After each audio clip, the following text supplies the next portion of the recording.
Queremos saludarles, mis apreciados hermanos y amigos, en este su programa Biblia al alcance de todos, un repaso a la escuela sabática. En esta mañana nos encontramos con una persona muy especial, nuestra contadora, la hermana Viviana Rivera. Bienvenida a nuestro set de grabación, Vivi. Gracias, pastor. Muy buenos días y muy buenos días para todos ustedes. Lección número 9 para el 2 de marzo, titulado Bendito el que viene en el nombre del Señor. Qué precioso título para la lección de esta semana. Vivi, ¿qué tal si antes de iniciar nuestro repaso nos conecta con el cielo por medio de una oración? Bueno, pastor, oremos.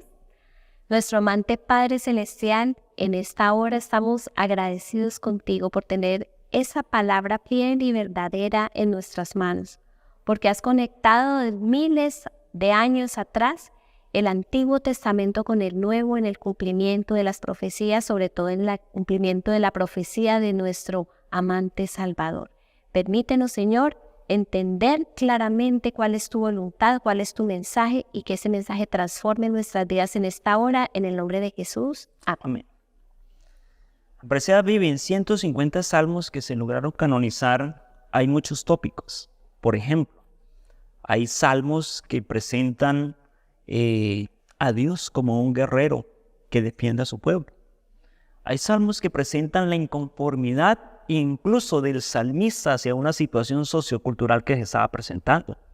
Hay salmos para la familia, hay salmos para la salud, hay salmos de protección, hay salmos de perdón. Pero inevitablemente, Vivi, hay un tema que es transversal en toda la Biblia, desde Génesis hasta Apocalipsis. Es el tema principal. Y ese tema tiene que ver con la cristología, o la presentación de Cristo como nuestro Salvador personal. Ahora, podríamos pensar que los salmos, como son expresiones del salmista o el que toca el salterio, no tendría nada que ver con hacer una interconexión con Jesucristo como el Salvador. Sin embargo, cuando nosotros leemos los salmos, mis apreciados, vamos a notar que no 1, ni 2, ni 5, ni 10. Muchos salmos, podríamos decir, tienen una directa conexión con el ministerio de Jesucristo, tanto con su nacimiento, como con su vida como rey, como su vida en sus últimos momentos, su muerte, lo que dijo antes, lo que dijo durante la resurrección, aún con su ministerio como sacerdote. Bien interesante. Pero hay una figura que yo creo que es la más importante, o por lo menos a mí me parece la más importante, ¿cierto?, que presenta el salmo o el salmista, y tiene que ver con Jesús como nuestro pastor. Así es, pastor. Y encontramos allí que Jesús, en su ministerio, hablaba mucho acerca de los salmos, citaba salmos. ¿Cuál era la razón? Jesús quería que allí, al citar estos salmos, fueran la prueba de quién era Él. Y encontramos allí nuestro Salmo 23, donde menciona a Jesús como el buen pastor. Jehová es mi pastor y Jesús es el Jehová del Antiguo Testamento. Y allí encontramos entonces la confirmación en el libro de San Juan, donde encontramos que él dice, yo soy el buen pastor, del cual hablaba el Salmo 23. Y en Hebreos, en el capítulo 1, los versículos 6, los versículos 8, 9, 10 al 12, nos revela de Jesús como ese pastor que debe ser adorado, como el creador y como aquel que recibe todos los honores. Entonces, la divinidad es un tema que ha sido muy controvertido, es un tema muy importante para los autores del Nuevo Testamento, igual para nosotros.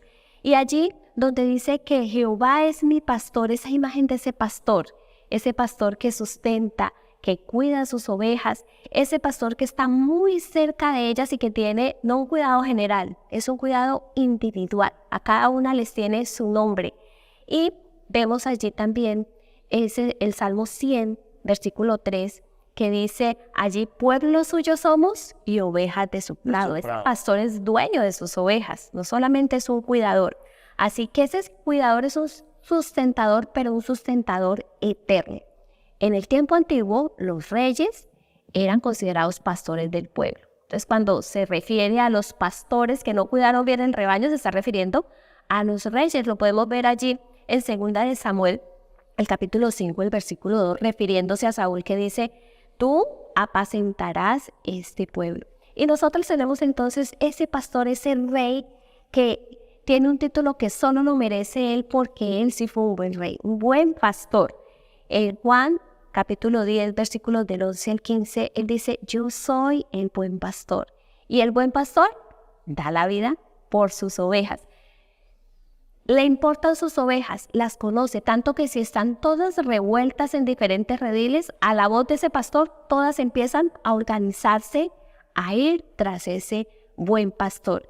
Y ese pastor no solamente da la vida por sus ovejas al final, sino que da toda su vida, nunca las abandona. Si alguna de ellas se descarría, no dice, bueno, se fue, que vuelva cuando quiera, no.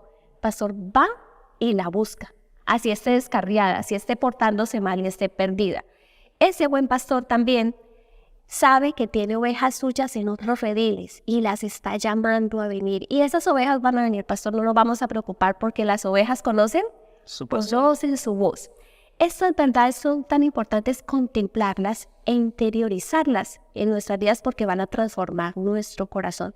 Y la invitación es para que cada día hagamos nuestras esas promesas, que hagamos de Jesús nuestro buen pastor. Bueno, Vivi, si yo cantara bonito, cantaría acá, eran 100 ovejas y solo quedaron 99. Inevitablemente, Martín Lutero dijo que los salmos eran como una mini Biblia. Y cuando Martín Lutero escribió estas palabras, las escribió bajo el contexto de lo que él encontró en los salmos acerca de Jesucristo como el salvador personal de su vida. Así que es bien interesante. Y otro dato bien interesante, Vivi. El libro más utilizado por los escritores del Nuevo Testamento, adivine cuál es.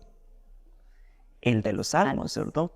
Y lo más interesante que no es solo el más utilizado, sino que siempre los escritores neotestamentarios lo utilizan como una referencia a la persona de Jesucristo. Así que interesante estos datos acerca del libro de los Salmos. Ahora, pasamos, Viviana, de presentar a Jesucristo a través de los Salmos como el divino pastor, como el buen pastor, a presentar un tópico poco casual, poco conocido y tal vez poco enseñado y predicado en aquellos tiempos, ¿no? Presentar al Mesías o presentar a Jesucristo o el Salvador como un Mesías sufriente. Ustedes saben, mis apreciados hermanos, que el contexto judío presentaba a Jesús o el Salvador del mundo, el Mesías, como un guerrero, como un descendiente de David, un gran rey, que iba a lograr oprimir, vencer, destruir, aplastar y levantar otra vez a Israel como una potencia mundial. Pero inevitablemente no se lo imaginaban como un Mesías sufriente. De antemano, si no hubiera sido por el Salmo 22 y el libro de Isaías 53, yo creo que apreciar Biblia hubiera sido más difícil para los apóstoles entender que Jesucristo iba a ser el rey o que Jesucristo era el Salvador del mundo, ya que ellos visualizaban en la persona de Jesucristo no un rey sufriente, sino más bien un guerrero que iba a aplastar el gobierno romano y que iba a reinar para siempre en Jerusalén. Sin embargo, cuando nosotros vamos leyendo el libro de los Salmos, nos encontramos con ese salmo, el Salmo 22. Y el Salmo 22 presenta a ese Mesías directamente en las escenas finales de la historia de la vida de Jesucristo. Ahora, es bien interesante, Vivi, porque muchos de los salmos de los cuales hablan de Jesús como un rey, como un Mesías, se le pueden aplicar al rey David fácilmente. Fácilmente yo puedo decir que el Salmo 23, Jehová es mi pastor, nada me faltará, está hablando de David en una época en que su reino era próspero y atendía bien a su pueblo. Sin embargo, cuando nosotros vamos al Salmo 22 no pasa igual, porque el Salmo 22 sí tiene algunas particularidades que no pueden aplicar a David. Coloco algunos ejemplos de ellos. Por ejemplo, versículo 1 del Salmo 22. Dios mío, ¿por qué me has desamparado? Unas palabras literales que Jesús toma cuando está allá en la cruz del Calvario, minutos antes de partir de esta tierra. Inevitablemente no repetidas por David, Ahora, si nosotros vamos al versículo 6 y 7, tiene una conexión con Lucas 23:35. Si nosotros vamos a Salmos 22, versículo 16, tiene una conexión con Juan 20:27. Si nosotros vamos al Salmo 22, el versículo 14, tiene una conexión con San Juan 19. Pero me llama la atención un datico, Vivi. Si nosotros vamos al Salmo 22, no sé si tú lo tienes ahí, Salmo 22, versículo 18, hay algo muy claro. ¿Qué dice ese versículo 18, Vivi? Dice, partieron mis vestidos entre sí y sobre mi túnica echaron suerte. Perfecto, ¿cierto? ¿Cómo decir que ese versículo aplica al rey David o aplica a otro rey? Perfecto. Sí, aplica únicamente a un personaje del cual partieron sus vestiduras entre sí los romanos y echaron suertes para ver quién se quedaba con la túnica. Juan capítulo 19, versículo 24. Así, mis apreciados hermanos, que los salmos, dentro de todos los tópicos que presentan acerca de Jesús, presentan la muerte y algunos asuntos puntuales de la vida de nuestro Señor Jesucristo. Ahora, apreciada Vivi, hay un tema que también es muy inquietante y muy importante para el pueblo judío en especial, ¿cierto? Ellos consideraban que Dios había hecho un pacto con David y que ese pacto iba a ser perpetuo. El pacto de que siempre un descendiente de David iba a estar reinando. Háblenos un poquito acerca de ese pacto. Bueno, hablemos de pactos. Realmente yo creo que todos alguna vez hemos hecho un pacto, pero siempre hemos cumplido nuestra parte del pacto o siempre nos han cumplido. Bueno, no siempre. No creo. Y es que solamente nuestro Señor Jesús siempre es fiel al pacto. Y cuando hablamos de pacto, estamos hablando de una acción vinculante entre las personas. En la Biblia, en la palabra, encontramos más de 300 veces la mención a la palabra pacto, en diferentes pactos. En esta ocasión estamos hablando aquí del pacto davídico, como decía el pastor. Había dos partes que tenían que cumplir su parte. Dios siempre la cumplió, pero vemos que la parte que tenía que cumplir el rey era la fidelidad al pacto. Y pues empecemos por David, ese pacto davídico no siempre la pudo cumplir. ¿Y qué decirte los demás reyes que sucedieron al rey David? Y las consecuencias las tuvo que vivir ¿quién?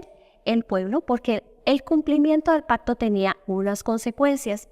Pero a pesar, pastor, de que el componente humano en ese pacto fracasara, Dios no iba a dejar que ese pacto no funcionara, porque iba a venir el rey que sí cumpliría ese pacto, que era Cristo Jesús, cumpliendo a cabalidad todos los requisitos de ese pacto, allí centrados. Entonces ahora en el Salmo 89, el versículo 27 dice, yo también lo pondré como primogénito, el más excelso de los reyes de la tierra, cumpliendo entonces ese pacto. David era solo el tipo, la alusión, la figura de Cristo, pero en Cristo vemos el cumplimiento perfecto de ese Rey Supremo que se hizo rey al resucitar de los muertos volvió a tomar todo el dominio. Él no solo murió por nuestros pecados y resucitó, sino que toda su vida la cumplió perfectamente. No era a veces sí cumpliendo el pacto como nosotros, a veces no. Siempre cumplió a cabalidad y por eso esa fidelidad al pacto es nuestra inspiración para que nosotros también siempre seamos fieles a ese pacto.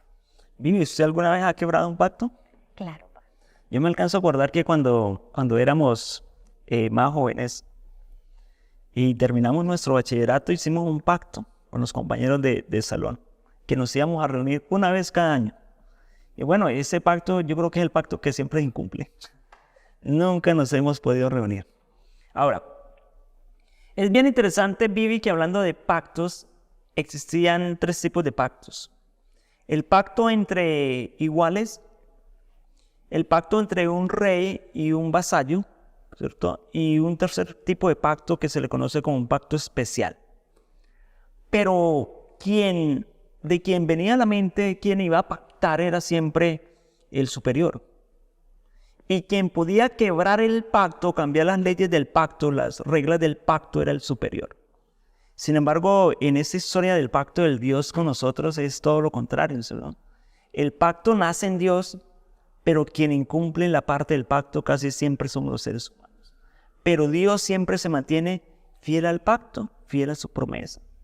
¡Qué maravilloso! Ahora, otro asunto que tiene que ver con los salmos y que hemos estado estudiando durante esta semana, tiene con la presentación de Jesús o el Mesías como un rey poderoso, un rey con un poder incomparable. Y para esto somos ilustrados por medio del Salmo número 2. Y yo quisiera extraer 3 asuntos importantes que me llamó la atención del Salmo número 2 con referente a Jesucristo como el Mesías, como un rey poderoso. Primero, el capítulo 2, el versículo 6 dice: pero yo he puesto mi rey sobre Sión y en mi santo monte, ¿cierto?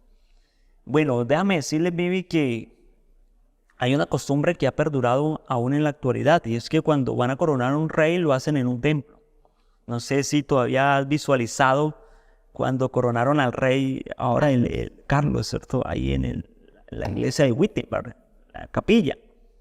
Así que esa costumbre de coronar al rey en un templo no es nueva. Realmente los reyes en los tiempos davídicos o en los tiempos del Antiguo Testamento eran coronados en un templo. Y ese templo era en el templo de Jerusalén. Y ese templo de Jerusalén se encuentra en el monte Sión. Así que el Señor dice: yo voy a coronar a mi rey y lo voy a hacer en el monte Sión, en el lugar que corresponde, ¿cierto? Corresponde a los reyes. Así que esa es la primera figura que vamos a tener en cuenta. La coronación de Jesús como rey por parte del Señor. Déjame decirle, Vivi, que eso tiene una proyección futurista, ¿cierto? O es una profecía. Bien sabemos que en la profecía presenta a Jesús viniendo como un rey en el libro de Apocalipsis y descendiendo en un monte, en el monte Sión. Ahora, la segunda figura tiene que ver con el versículo 9. Los quebrantarás con vara de hierro, como vasija de alfarero los desmenuzarás. ¿Sí? Tiene que ver con que ese rey va a colocar a los enemigos al estrado. Una figura un poco difícil de entender en la actualidad y un poco brusca, podríamos decir, en los tiempos antiguos, porque cuando un rey salía a la guerra y vencía a sus enemigos, traían al rey preso, lo colocaban al piso y el rey colocaba como sus pies sobre la nuca de ese hombre. Esa era una costumbre normal. Ahora, proféticamente la palabra de Dios presenta, o el Salmo 2 presenta a un rey que va a venir y va a ser coronado como rey de reyes y señor de señores en el monte Sión, pero que también sus enemigos van a ser desmenuzados, quebrantados. Así que el salmista estaba profetizando aquel momento en que se va a realizar el juicio divino por parte de Jesucristo y los enemigos de él y de todo su pueblo van a ser destruidos para siempre. Pero ese rey viene con algo interesante, viene con una vara, ¿cierto? Y me llama la atención porque esa vara también aplica ahí al Salmo 23. Tú hiciste referencia, ¿cierto? Tu vara y tu callado me infunden ¿qué? Aliento. Así que vara era como símbolo de liderazgo, ¿cierto? Vara se le daba a un jefe trivial para que tuviera como un distintivo de autoridad, un cetro de autoridad, pero no solo de autoridad, sino también de bendición, de acompañamiento, de cuidado, ¿cierto? El pastor tenía una vara, no solo era símbolo para darle un cocotazo ahí a la ovejita, sino que también era para que las ovejitas pudieran ver que ahí había alguien que les iba a cuidar, proteger, un líder de los lobos rapaces que iban a venir. Así, mis apreciados, que hay 3 figuras bien interesantes en el Salmo número 2, ¿cierto? 1, el rey que viene y es coronado. 2, el rey que va a hacer un juicio. Y 3, el rey que cuida, protege, pero también que lidera a su pueblo. Maravilloso. Ahora, hay una figura que ha sido un poco controversial también en este salmo y yo quisiera así hacer una acotación a él. Tiene que ver con el versículo 7. Dice: yo publicaré el decreto, Jehová me ha dicho, mi hijo eres tú, yo te he engendrado hoy. Muchas personas que de pronto hablan acerca de Jesucristo como el primogénito, pero engendrado, toman este versículo como referente. Pero sin embargo, mis apreciados, hay que entender que bajo el contexto, podríamos decir, de los tiempos del salmista del Antiguo Testamento, había una figura muy casual, y era que todos los reyes, los del pueblo de Dios y también los reyes paganos, para tener una autoridad, el escritor decían que eran hijos de un Dios, ¿cierto? Que eran descendientes de un Dios, que un Dios los había engendrado, que un Dios les había puesto ahí. Así que lo que realmente hace el salmista es tomar esa figura casual o esa figura social para también aplicarla tanto a los reyes literales de aquella época como a la persona de Jesucristo. Por eso Jesucristo es visualizado como el Hijo de Dios, ¿cierto? Continuamente, ¿cierto? Para darle esa autoridad, pero no para demeritar su divinidad, ¿cierto?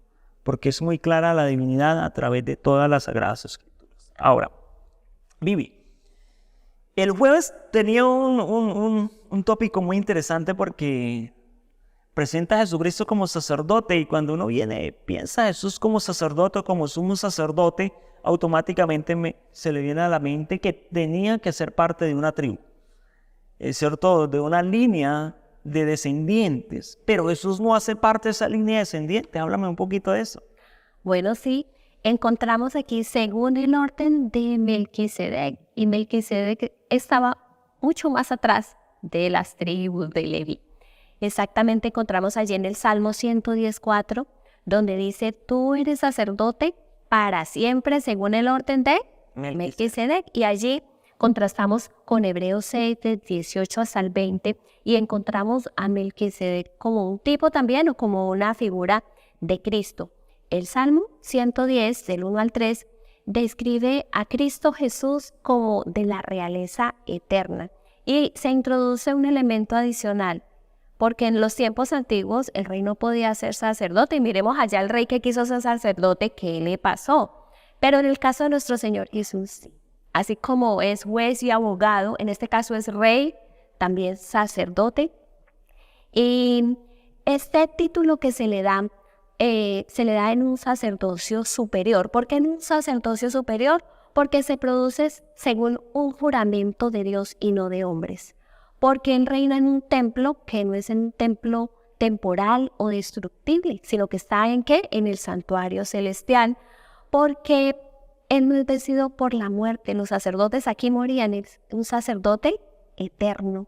También es un sacerdote que no tiene pecado, es limpio de todo pecado. Y no solo eso, Él nos cubre con su manto de justicia, pero no es algo de forma, es algo de fondo, porque no solo tapa allí la mugre del pecado, sino que produce en nosotros una limpieza tal, porque nos da el poder para que nosotros podamos vencer el pecado. Es ese tipo de sacerdote que da una solución de fondo al problema del pecado, y no solamente temporal, sino va a ser definitiva, porque ese sacerdote eterno va a abolir finalmente el mal y el pecado en el mundo entero y en el universo.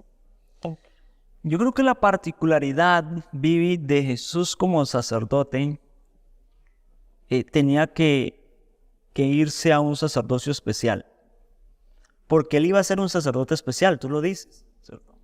Y tal vez por eso no se le dio la oportunidad de la descendencia de la tribu de Leví, de los descendientes de Aarón, sino más bien que el salmista lo presenta, y el libro de Hebreos lo presenta sui generis, ¿cierto? Sui generis, como Melquisedec, del cual poco sabemos, ¿cierto? Del cual poco sabemos, pero sabemos que fue un personaje tan importante en las Sagradas Escrituras, hasta tal punto que Abraham, después de vencer a esos reyes malvados, llevó los diezmos de todo lo que tenía a él, ¿cierto? En un tiempo en que no existía como un sacerdocio organizacional. Ahora, si nosotros avanzamos, mis apreciados hermanos, en la lectura de los salmos, vamos a notar que no solo estos salmos 4 o 5 que hemos utilizado en esta mañana o esta tarde, hacen referencia a Jesucristo como el Mesías, o presentan al Mesías en la persona de Jesucristo. Vamos a notar que hay muchos salmos. Yo rápidamente visualicé más de 25 salmos que tienen una conexión directa con el Señor Jesucristo. Sin embargo, nos hemos quedado con estos pocos. Les invitamos para que avancen.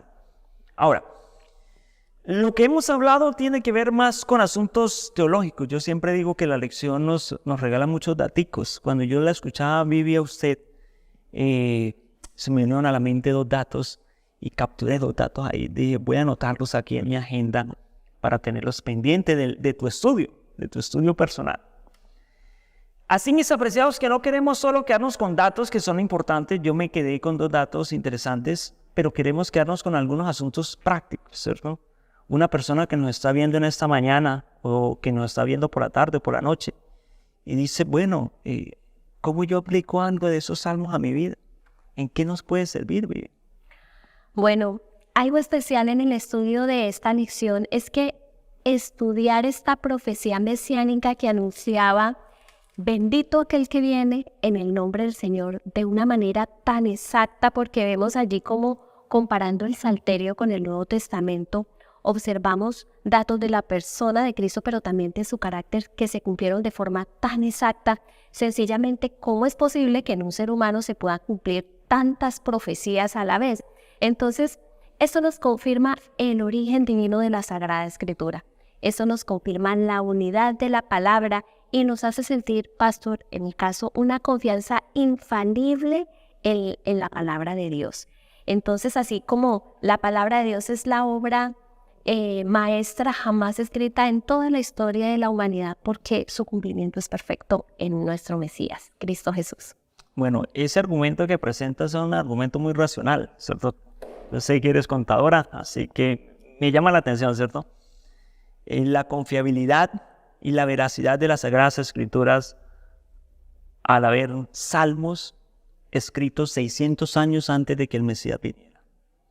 Pero hay una aplicación muy práctica que a mí me llamó poderosamente la atención, mis apreciados hermanos, y tiene que ver con la lección del domingo, la presentación de Jesucristo o de Jehová en la persona de Jesús como nuestro divino pastor, como quien cuida las ovejas.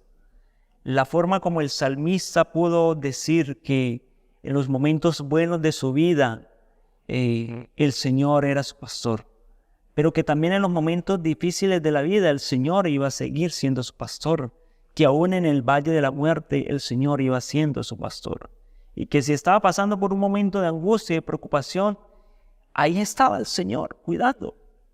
Y la última escena, mis apreciados hermanos, que un día el salmista deseaba morar en la casa del pastor para siempre. Así que si estás pasando por un momento de dificultad, de problemas, si estás pasando por un momento de angustia, si estás pasando por el valle sombrío de la muerte, durante esta semana puedes ver a Jesucristo como el divino pastor que está a tu lado para brindarte aliento, paz y seguridad. Dios te bendiga, mi apreciado hermano, Dios te guarde. Y te invitamos para que continúes en este programa Biblia al alcance de todos. Vivi, ¿qué tal si nos despiden en oración? Oremos. Oremos, Señor.